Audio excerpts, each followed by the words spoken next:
Mango Summer. By Agay Llanera. Kami yung nasa cover, by the way. I wanted to say it. Yeah, and apparently, mamaya na. Sige. Sinimulan na natin. Ulitin Sige, natin. one more time. Restart. One more time. Rewind. Mango Summer. By Agay Llanera. Driving to Pundakit is like falling into a rabbit hole. When Fiona makes a left after the town hall, the paved thoroughfare abruptly narrows into a dirt road. As she drives deeper into the village belly, the houses get fewer and the roads dustier. Soon, all that flanks them are trees, bushes, and parched fields occupied by a smattering of goats and cows. A few meters later, someone seems to take the lid off the world, and their surroundings open up to wide skies and towering rocky mountains. All this space invites Greg to breathe in more deeply, to stretch his limbs to infinity. When Fiona steers the pickup into a narrow bridge, the wheels clatter against the wooden slats like a mallet running over a xylophone. Greg peers out the window and sees children laughing and splashing in the river under the bridge. An idyllic scene a Morsolo could have painted. Past the narrow bridge, they're greeted by wild grass, waist-high and brown-tipped, swaying in the breeze. Greg can tell they're nearing the beach because of the signs, literal signs that advertise accommodations, boat rentals, and skimboarding lessons. Greg is incredulous.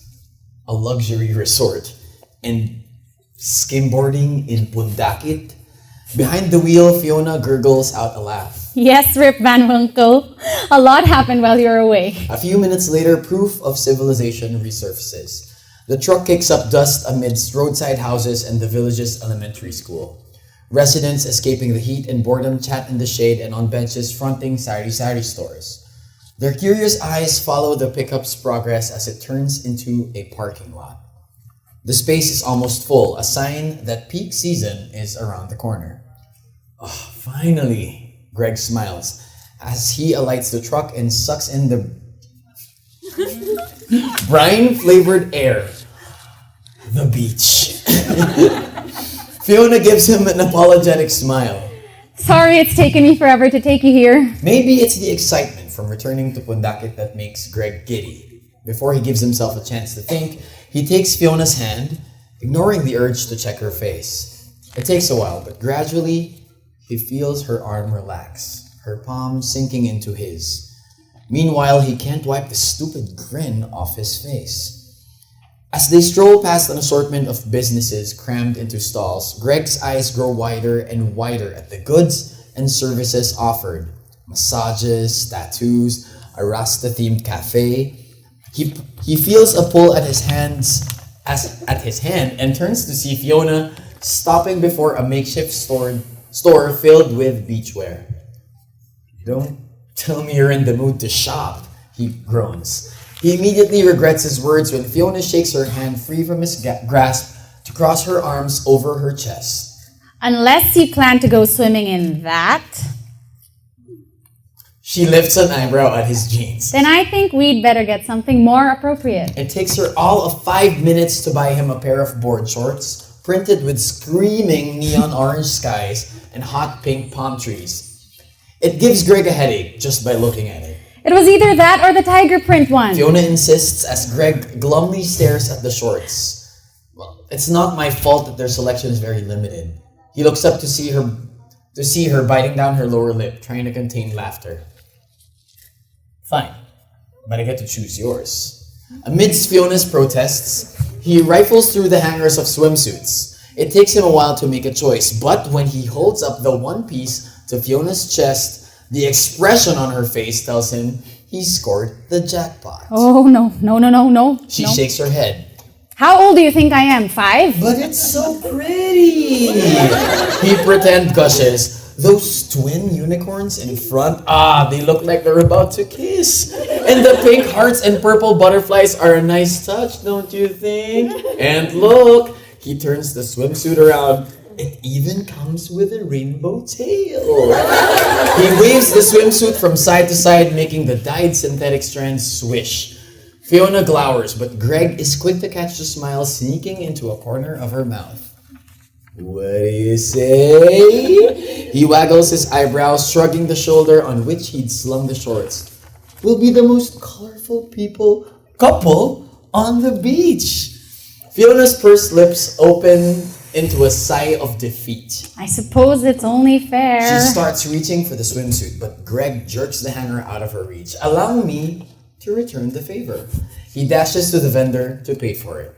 Soon, they're walking to the beach, purchases in a bag swinging from Greg's hand. There's a spring to his step and a warmth in his chest that doesn't have anything to do with the weather. Why are you smiling? Fiona asks, smiling too.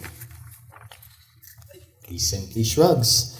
The bamboo huts are the first things he sees. Clusters of them on the shore, their roofs of nipa dancing in the sea breeze. Loud videoke music floats toward Greg and Fiona as they trudge past 6 sari-sari stores and counting. The last time Greg was here, the empty shore was almost as vast as the sea itself. Now he has to weave his way through an assembly of sunbathers and fishing boats languishing on the sand. Pundakit is no longer a secret, G-Boy. Fiona watches him in amusement. Ever since the travel bloggers discovered this place, tourists have been coming in droves. After they've stopped at a public restroom to change, they walk to the water, the afternoon sun pounding on their backs, hot sand scalding the soles of their feet. Told you those shorts would look great on you. I look good at anything, Greg jokes. Got cold feet about your swimsuit? He smirks at the shirt and pants Fiona's still wearing. I'm going for a grand reveal. She scoffs. You gonna keep that shirt on while swimming? Ah, you're not the only one into grand reveals. Greg retaliates nonchalantly. When they reach the edge of the water, he pauses, letting it all sink in. Pundakit may have gotten crowded, but the sea has stayed the same. Still sparkling. Still an immeasurable, breathing blue. He had his fill of the ocean when he worked on the island, but the water here makes him feel different. Like, at last, he's come home. Ready? Fiona's taunting voice cuts into his thoughts. He turns to see her clutching the hem of her shirt, about to take it off. Grinning, Greg lifts his shirt and shrugs it off his torso. He turns to deliver a witty remark, but the words crumble in his throat like dust. On the sand, Fiona's clothes are crumpled into a heap, and the unicorn swimsuit, which had looked tacky on the hanger, looks phenomenal on her. Greg's eyes don't know where to linger first, on that low dip of neckline that hints of the curves underneath, on the inward silhouette of the waist gently sloping down, out like a sinewy snake forming the hips. He'd very much like to rest his palms there to draw her close and... eyes on her face, eyes on her face. Greg forces himself to look up to that safe and respectable spot. When their eyes meet, Fiona tears away her gaze. She'd caught him checking her out. The awkwardness stretches between them, and Greg lets it, knowing he deserves it. Last one in is a rotten mango. He balks at the unexpected twist of their story, looks up and sees Fiona running toward the deep, for her footfalls making splashes. Emotions split on his face. Surprise followed by wonder, finally ending with amusement. With an impish look on his face, Greg wades through the shallow end until the water reaches his chest. Then he dives in, letting the cold shock his system. Slowly breathing out beneath the surface, he lets the salt water wash away all unease of the previous moment. When the last of the bubbles have left his mouth, he comes up beside Fiona. This is perfect. He gasps out. Still as a tree, Fiona gazes at the horizon. Drops of seawater trail down the graceful arc of her neck like pearls. Be careful. She says. There's a strong undertow here. Tilting his head, Greg jumps to get rid of the water in his ear. Well, undertow is a misnomer because it doesn't really tow you under, you know? You call it a rip current because it's a literal rip in the water pulling you away from the shore. Sort of like a fast-moving river within the sea. Slowly, Fiona turns to him. Fine, Mr. Science Guy. She deadpanned. Be careful of the rip current. He laughs out loud but doesn't feel embarrassed. This is Fiona. She's always known he's a geek. He playfully elbows her side. This totally makes up for the grumpy old guy. Don't worry, I'll help you find the perfect cookie jars. At the look of surprise on Fiona's face, Greg is taken aback. Did he say something inappropriate? But he sees her mouth soften into a smile. You'd better.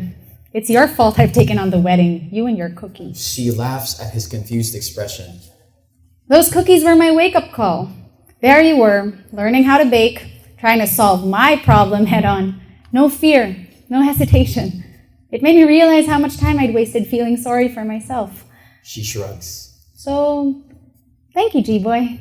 Thanks for waking me up. Greg averts his gaze and focuses on the water flowing between them. Here to serve. His words are delivered in jest, but neither of them laugh. You're always welcome, Fiona. Mango Summer. By Agay Llanera.